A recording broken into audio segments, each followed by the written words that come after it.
La valeur à risque ou VaR est une mesure financière qui estime le risque d'un investissement, d'un portefeuille d'actifs ou d'une entité comme un fonds ou une société. Plus précisément, la VaR est une mesure qui quantifie l'ampleur des pertes financières possibles qui pourraient survenir au cours d'une période donnée. Cette mesure est facile à comprendre, applicable à plusieurs types d'actifs et constitue une mesure de risque universellement acceptée en finance. Découvrons donc ensemble dans cet épisode la valeur à risque, les différentes approches pour la calculer avec exemple numérique, que cela soit par Monte Carlo, paramétrique ou approche historique, les inconvénients et avantages pour chacune de ces approches et une discussion générale sur l'utilité de la VaR et son utilisation en finance. Vous regardez la chaîne NES Capital, je vous remercie de votre fidélité. Bonjour.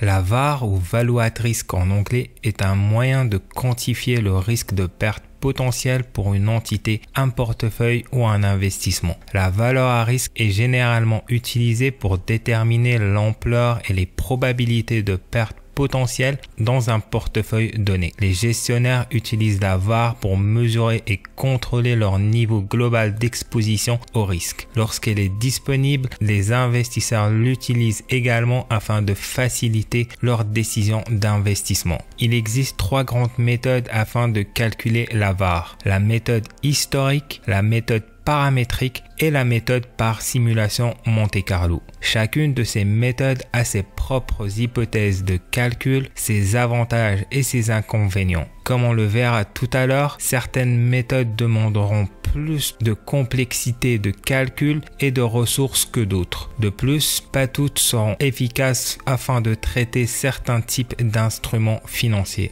Commençons donc par couvrir la méthode historique. La méthode historique représente sans doute la méthode la plus simple à utiliser. En effet, cette méthode reclasse simplement les rendements historiques obtenus de manière croissante du pire au meilleur. Il ne reste après coup qu'à simplement identifier le 95e percentile et d'obtenir donc la VaR correspondante. La méthode repose sur l'hypothèse que les réalisations passées se répéteront de nouveau dans le futur. Par exemple, supposons qu'une société d'investissement souhaite calculer la VaR à 95% journalière pour son portefeuille d'actions en utilisant 100 jours de données. Elle va donc d'abord commencer par noter les rendements journaliers obtenus lors des 100 derniers jours. Elle va par la suite identifier le 95e percentile qui correspond au meilleur jour parmi les 5% de rendement les plus mauvais. Dans ce cas-ci, comme on a utilisé 100 jours de données afin de calculer la VaR, la valeur à risque correspondra donc simplement au 5e pire jour de rendement. L'avantage de la méthode historique est qu'elle est extrêmement simple à calculer. Elle est également facile à expliquer aux non-professionnels du risque. L'inconvénient principal de cette méthode est que celle-ci peut réagir lentement aux changements d'environnement de marché. Ceci peut être particulièrement problématique, surtout lors des changements de cycle économique.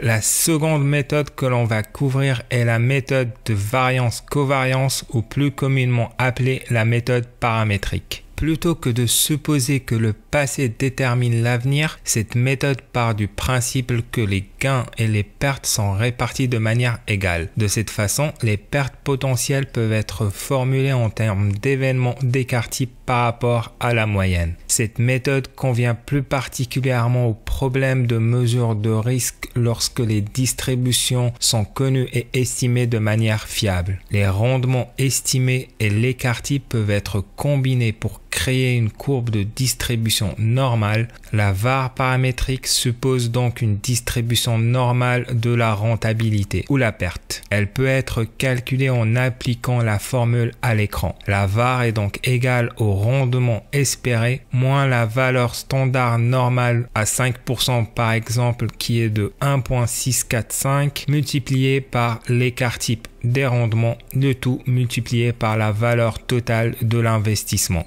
Imaginons que pour un investissement particulier de 100 millions, le rendement annuel attendu soit de 5% et l'écart type de 10% par année. Ainsi, pour un niveau de confiance de 95%, la VAR sera calculée comme étant 5% moins 1.645 fois 10%, le tout multiplié fois 100 millions, qui est égal au final à 11 450 000 $. Ceci signifie donc qu'il y a 5% de probabilité de subir une perte d'au moins 11 450 000 $ au cours de cette année. On peut refaire le même calcul pour un niveau de confiance maintenant de 99%. En effet, dans ce cas-ci, seule la valeur de significativité va changer pour devenir 2.33. Le calcul deviendra 5% moins 2.33 fois 10%, le tout fois 100 millions, qui sera égal cette fois à 18 300 000 $.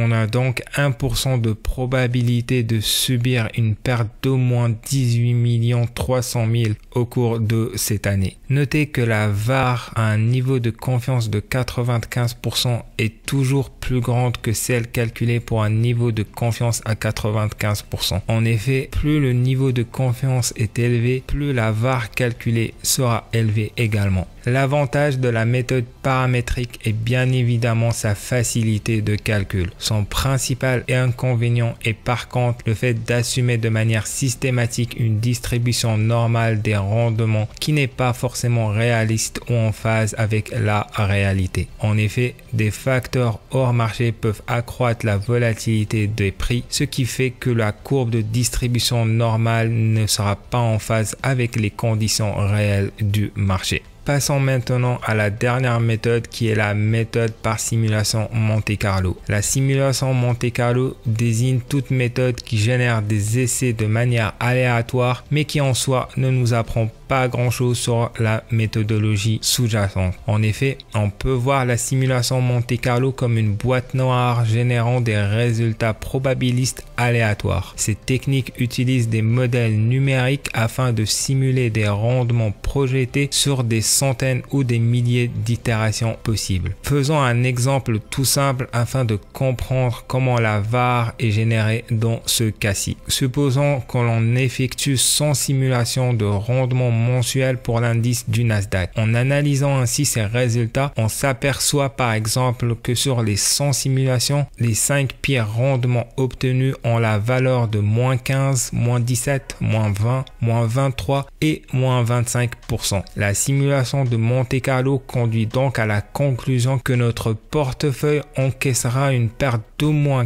15% sur les prochains mois avec une probabilité de 5%. Côté avantage-inconvénient des trois méthodes, cette méthode est considérée comme la plus souple. Ceci est bien évidemment son plus grand avantage. En effet, cette dernière ne repose sur aucune hypothèse de distribution prédéfinie et ne suppose pas non plus que le passé est garant de l'avenir. Son principal inconvénient est par contre sa complexité et son temps de calcul. En effet, dans certains cas, les bureaux de négociation ont besoin de chiffres sur le risque en temps réel, ce qui est très difficilement possible avec les simulations par Monte Carlo complexes qui prennent généralement plus de temps. Bien que la VAR soit utile afin de prévenir les risques auxquels est confronté un investissement ou un portefeuille, elle peut également être trompeuse. Cette mesure peut par exemple donner des valeurs différentes tout dépendamment de la méthode de calcul utilisée. En effet, il est assez commun d'obtenir des valeurs de VAR alarmantes en utilisant la méthode historique et des valeurs de VAR plus optimistes grâce à la simulation par Monte Carlo. Il peut également être difficile de calculer la VAR pour des portefeuilles avec plusieurs types d'actifs à l'intérieur. Il faut en effet faire attention de tenir compte des corrélations entre actifs de ce portefeuille afin de ne pas obtenir une valeur biaisée. Enfin, tout calcul de la VAR est aussi bon que les données et les hypothèses qui le composent. Côté positif, la VAR a le plus gros avantage d'être très facile à comprendre. Son résultat résume de manière assez directe le niveau de risque en question. En effet, le output de la VAR est un chiffre chiffre unique indiquant l'ampleur du risque de l'actif. La VaR peut être mesurée soit en prix ou en pourcentage.